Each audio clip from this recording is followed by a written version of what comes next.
kali ini kami sudah kedatangan presenter cantik dan multitalenta yaitu Kak Septi Diajeng. Halo Kak, boleh memperkenalkan dirinya? Boleh sekali, nama aku Septi Diajeng, aku seorang presenter, MC, moderator, dan juga digital creator.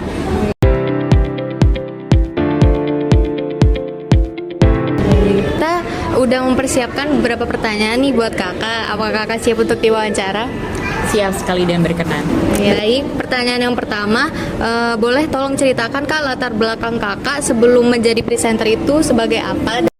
Oke, mungkin ini perjalanan yang cukup panjang akan aku ceritakan. Jadi aku kelahiran dan besarnya di Jakarta. Pada saat itu kegiatan aku sewaktu sekolah, pada saat itu mungkin kalau di Jakarta sudah menerapkan 5 hari sekolah dan Sabtu Minggu itu sudah libur begitu.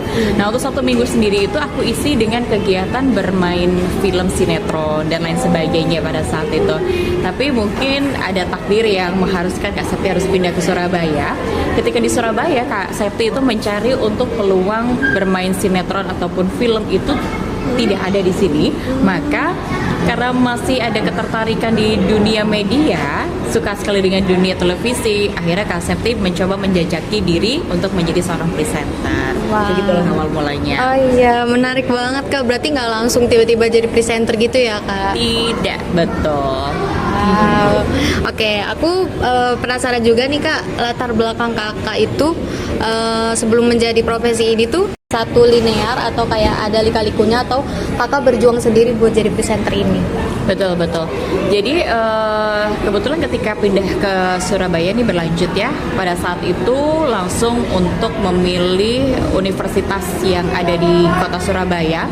Pun Kak Septi tidak mengikuti untuk beberapa tes di perguruan tinggi karena pada saat itu juga ada bisa dikatakan Om yang menjadi dosen di salah satu universitas swasta, tepatnya di Stikosa AWS, karena memang fakultasnya adalah komunikasi, kayaknya karena sesuai ya sudah. Jadi Kak Septi memilih untuk masuk di Stikosa AWS, tepatnya fokus atau konsentrasinya di jurnalistik begitu. Untuk menjadi seorang presenter sendiri itu pun tidak langsung dari semester awal, tapi pada saat itu tawaran itu datang di kurang lebih semester 6 untuk menjadi presenter di salah satu televisi lokal, tepatnya di JTV. Awal mulanya juga untuk menjadi seorang presenter itu pasti jelas berbeda dengan dunia perfilman ya. Mungkin kalau kita kalau dunia perfilman atau sinetron kita hanya membaca skrip dan kita memainkan peran. Tapi kalau untuk menjadi seorang presenter, ini seni komunikasinya itu yang harus dipertaruhkan gitu, yang harus kita kuasai. Lika-likunya pasti panjang banget untuk menjadi presenter. Berarti nggak semudah itu juga ya Kak, walaupun kakak nggak daftar perguruan tinggi negeri tapi perjuangannya nggak segampang itu. Betul. Nah, untuk masuk menjadi seorang presenter pun Kak Septi belajar otodidak, jadi tidak mengikuti untuk pelatihan public speaking dimanapun. Pada saat itu mungkin yang Kak Septi bisa pelajari adalah meniru beberapa presenter yang bisa kita lihat di YouTube ataupun di televisi. Begitu. Jadi learning by doing, semua perjalanan itu Kak Septi lakukan di presenter, MC dan moderator. Kalau boleh tahu role model kakak dulu waktu kakak mau jadi presenter itu siapa sih Kak? Ada Najwa Shihab, Coki Sitohang, ada presenternya kebanyakan dari Metro TV sih, ada Afiani Malik ya, itu aku suka banget dengan karakter-karakter mereka yang sharp ya untuk bertanya ke narasumber, terus lugas membawakan acara, intonasinya, lalu karakteristik suaranya itu mereka. Wow. Berarti itu menjadi semangat buat kakak ya, tokoh-tokoh tersebut. Oke. Betul sekali. Jadi kalau untuk mungkin bisa memotivasi kita untuk kita yang memiliki profesi ya, mungkin ini bisa menjadi penerapan yang bagus juga ketika kamu memiliki 1-2 idola yang bisa kamu idolakan dan kamu aplikasikan cara kerja mereka di dalam hidup kamu. Itu 80% sangat membantu sekali untuk karir kita sih. Yang selanjutnya tantangan apa saja sih Kak yang kakak hadapi selama berkarir ini? Banyak banget ya, karena yang seperti Kak Septi sampaikan bahwa Kak Septi backgroundnya itu tidak sama sekali ada communication skill ya. Jadi untuk kecakapan berbicara Tidak juga, karena waktu pada saat bermain sinetron ataupun model, kalau bermain sinetron mungkin seni peran yang harus dikedepankan. Kalau untuk model mungkin untuk seni gaya ataupun apa ya, lebih mengarah ke fashion gitu kan, look yang harus kita tonjolkan. Tapi kalau benar-benar di presenter ini sangat 180 derajat itu berbeda. Jadi untuk presenter sendiri tantangannya mungkin itu sekali lagi communication skill, apalagi kalau untuk berbicara menjadi presenter, MC, moderator, modal utama adalah confident.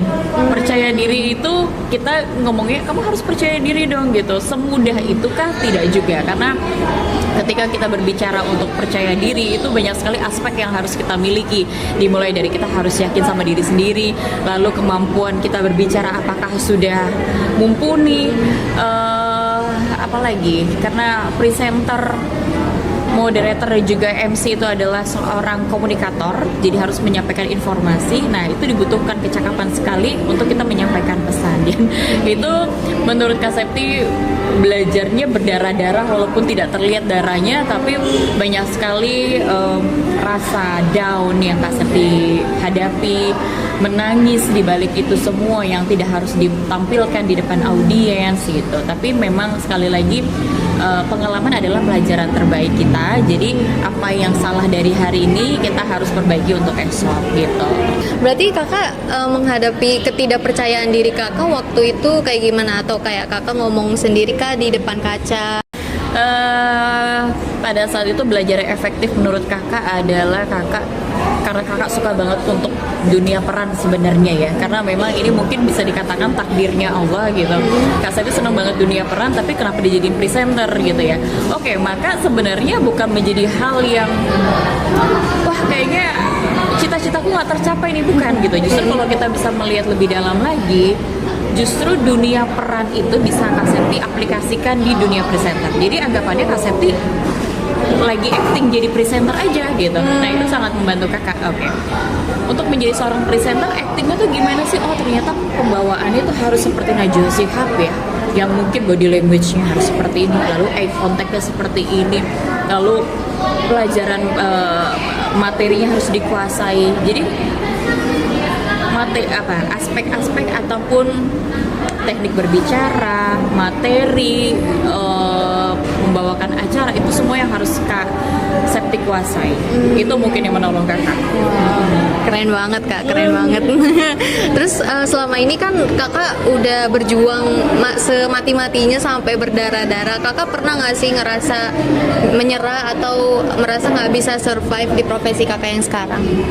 Sebenarnya Kak Septi untuk mau menyerahnya itu bukan karena faktor kalau Kak Septi tidak luck di dunia entertain dalam arti presenter, MC, moderator di dalam dunia seni komunikasi ini gitu ya. Bukan karena itu, tapi lebih kepada status kami di sini yang seprofesi adalah freelancer ya. Kak Septi juga kalau tergabung di beberapa stasiun televisi lebih memilih untuk menjadi freelancer gitu. Nah, mungkin aku ngerasa struggle-nya adalah karena kami statusnya adalah freelance, dan untuk MC pun kami tidak mendapatkan gaji tetap. Begitu. Itu yang bikin kami hampir desperate mungkin ya, karena ada beberapa seasonal yang kami harus merasa job kami lagi sepi gitu.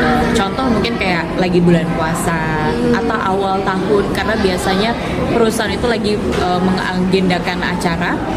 Jadi untuk beberapa acara itu belum berjalan gitu. Itu yang menurut aku pribadi mungkin dari segi finansial yang kadang mungkin dalam diri tuh berniat untuk apakah aku harus kerja tetap begitu, karena mungkin aku punya skill komunikasi di sini, apakah aku harus bergabung di suatu perusahaan yang mungkin di bidang kehumasan begitu ya.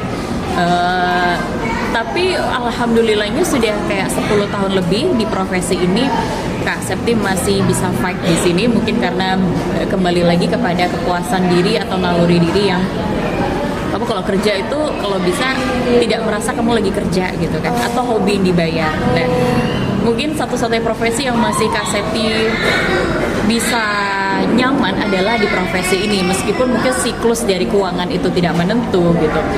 Ada hal yang menarik juga sebenarnya, mungkin hal positifnya yang tidak dimiliki oleh pegawai tetap adalah gaji kami ini berkali-kali lipat dibandingkan pegawai tetap. Itu yang bisa kami syukuri. Mungkin kami bisa mensiasatinya adalah ya sudah, kita harus bisa pintar-pintar memanage uang, karena dalam beberapa seasonal kita harus sepi, mungkin dari beberapa bulan yang kita coba mengumpulkan pundi-pundi itu bisa menolong beberapa bulan yang kami lagi sepi. Dan kalau diakumulasikan dengan pegawai tetap, kami gajinya benar-benar di atas rata-rata gitu. Itu yang masih Kak Septi syukuri. Dan mungkin hal lainnya juga yang paling Kak Septi syukuri adalah networking dari sini, karena tiap acara hampir Kak Septi menjumpai orang-orang baru.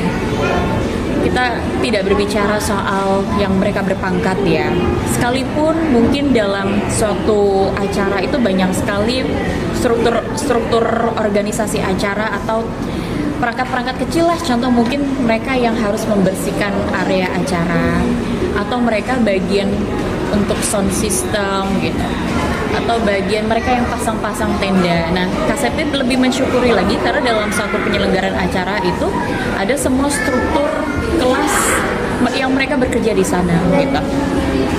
Jadi Kak Septi bisa menjumpai, berteman dengan mereka. Dan maksudnya jangan salah anggapan juga, karena ternyata kita tuh juga bisa dapat rezeki dari mereka gitu. Itu sering terjadi juga gitu. Contoh, Mbak Septi ini ada teman saya butuh MC, dan mereka yang menghubungi Kak Septi dari tukang tenda, dari orang sound gitu. Begitu. Terus mungkin kalau kelas menengahnya di sana ya mungkin tamu-tamu undangan yang diundang. Lalu pangkat atasnya adalah orang-orang yang menyelenggarakan acara begitu kan. Mungkin juga ada dari kementerian, Pak Menteri, Kak Septi bisa bertemu dengan Pak Menteri gitu ya. Nilai bonusnya mungkin kalau acara presiden pada akhirnya bisa berhadapan dengan presiden ataupun dengan semua para owner atau CEO dari suatu perusahaan. Kak Septi bisa jumpai semua di situ, yang paling Kak Septi amat syukuri. Oh, berarti selain karena kakak bersyukur karena kakak udah cinta pekerjaan kakak yang sekarang, kakak bertemu orang-orang hebat, berarti kakak menyadari bahwa dari pekerjaan ini kakak mendapatkan kekuatan networking yang begitu luar biasa dari orang-orang yang hebat. Betul kan, katanya kalau banyak teman atau memperpanjang silaturahmi juga jadi banyak rezeki ya. Dan Kak Septi sangat yakini banget gitu, sesulit apapun kondisi ekonomi, mungkin kalau kita bisa berkaca pada saat pandemi kemarin, Kak Septi bisa hidup hanya dengan memanfaatkan networking pada saat itu. Hebat sekali. Kekuatan networking itu begitu luar biasa ya, Kak? Luar biasa sekali, betul. Berarti selanjutnya itu apa pengalaman paling berkesan selama kakak menjadi presenter? Pengalaman paling berkesan itu dia tadi yang sudah Kak Septi sebutkan, adalah selain mungkin Kak Septi pada akhirnya bisa cukup dikenal, mungkin juga kayak Alia pada akhirnya kenalan sama Alia, sama teman-teman mahasiswa dari Universitas Airlangga, betul. Kak Septi bisa berjumpa dengan semua kalangan begitu ya, bisa berjumpa dengan orang-orang hebat yang pada akhirnya bisa memotivasi Kak Septi juga untuk bisa hebat, dan pastinya yang harus bermanfaat ya gitu. Jadi kalau hebat buat diri sendiri tuh kayak kurang seru. Jadi kalau hebat buat orang banyak, contoh di pekerjaan Kak Septi ini, maksudnya hebat buat orang banyak dan bermanfaat tuh gimana? Jadi Kak Septi sendiri di sini, Kak Septi bisa mengajak tim Kak Septi gitu. Jadi Kak Septi butuh tim untuk bisa bantu mensukseskan acara. Dalam arti mereka yang mendukung Kak Septi lebih nyaman nanti pas ketika naik stage. Contoh kecilnya adalah Kak Septi butuh dokumentasi. Oke, Kak Septi ajak teman Kak Septi mungkin yang baru fresh graduate juga, yang mereka lagi mencari pekerjaan, lagi job seeker, pada akhirnya mereka punya soft skill untuk foto, Kak Septi rekrut gitu. Dan Kak Septi juga pada akhirnya dengan memanfaatkan relasi itu, di tahun 2021 Kak Septi punya bisnis digital marketing yang berjalan hingga saat ini gitu. Unbelievable-nya juga pada saat itu bisa merangkul 12 teman untuk bisa bantu Kak Septi gitu. Dalam arti juga Kak Septi bisa bantu, bukan Kak Septi yang memberikan rezeki ya, tapi lewat Kak Septi bisa juga berkolaborasi dengan mereka. Kak Septi dapat cuan, dapat rezeki melalui bantuan mereka pun juga terbantu oleh Kak Septi. Dan ini sebenarnya yang menurut Kak Septi adalah tujuannya, cita-cita Kak Septi dari dulu adalah menjadi orang yang bermanfaat di profesi apapun gitu. Dan Bagaimana kakak menjaga kualitas dan konsistensi sebagai presenter? menjaga kualitas dan konsistensi ini sebenarnya harus banget dimiliki oleh semua orang yang sudah bekerja begitu ya. Kita bisa menunjukkan profesionalitas kita melalui kualitas dan juga konsistensi kita gitu. Dan juga satu lagi mungkin adalah attitude. Nah, itu yang harus lebih kita pentingkan ya. Kalau kamu pinter tapi kamu sombong, itu menurut Kak Septi adalah tetap loser ya dia itu ya, betul. Tapi kalau semuanya dia sudah memiliki attitude-nya baik, lalu dia juga seorang yang smart, memiliki kredibilitas yang tinggi, itu yang patut diacungkan jempol. Dan mungkin menurut Kak Septi, seseorang itu bisa dihargai dengan harga yang cukup baik untuk bisa dikatakan fee atau bayaran gaji mereka. Itu mereka juga harus memenuhi aspek-aspek itu, dimulai dari attitude, lalu konsistensinya mereka, profesionalitasnya mereka untuk bisa bekerja dan menunjukkan komitmen kalau dia bisa bekerja dengan baik gitu. Itu yang Kak Septi harus terapkan di tiap-tiap acara yang Kak Septi selenggarakan ya. Mau sekecil apapun bayarannya, mungkin bisa juga dikatakan hanya ditukarkan dengan nasi kotak karena memang itu beberapa acara adalah acara amal. Pasti kan maksudnya berat hati juga ya kalau kita minta bayaran ya acara amal gitu kan. Kita juga tetap harus mengedepankan profesionalitas kita begitu. Jangan dalam arti kita nggak dibayar terus kita bisa seenaknya sendiri datang telat lalu memberikan sajian presentingnya ala kadarnya. Menurut Kak Septi itu yang patut di tanda kutip harus dipentingkan juga gitu.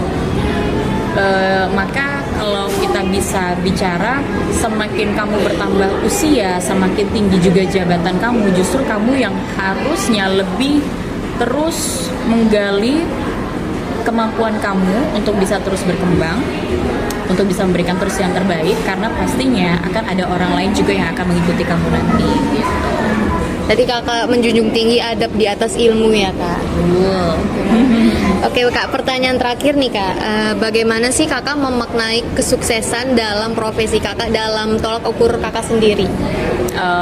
Sukses buat aku sebenarnya tidak ada definisi yang atau konsep yang terlalu konkret gitu ya, tapi menurut aku sukses itu adalah yang bisa bermanfaat untuk orang lain gitu, sekecil apapun yang bisa kamu berikan untuk orang lain. Contoh mungkin kamu kerja tapi kamu bawa orang lain begitu kan, maka di sana juga ada rezeki yang bisa diberikan kepada mereka untuk bisa mereka menyambung hidup. Itu menurut kakak gitu. Jadi mau nanti setelah ini Allah membawa Kak Septi tidak lagi menjadi presenter, tidak apa-apa, tapi dimanapun kamu berpijak kamu harus bisa menjadi orang yang bermanfaat. Itu adalah definisi Kak Septi untuk menjadi seseorang yang sukses gitu. Profesi yang sekarang ini banyak perjuangan, banyak tenaga yang harus kakak keluarkan, dan juga untuk mencapai titik ini kakak nggak semudah itu untuk menjalaninya juga kan kak. Keren banget, dan terima kasih ya kak sekali lagi atas waktunya. Selalu Alia dan juga teman-teman ya, lancar-lancar untuk kuliahnya.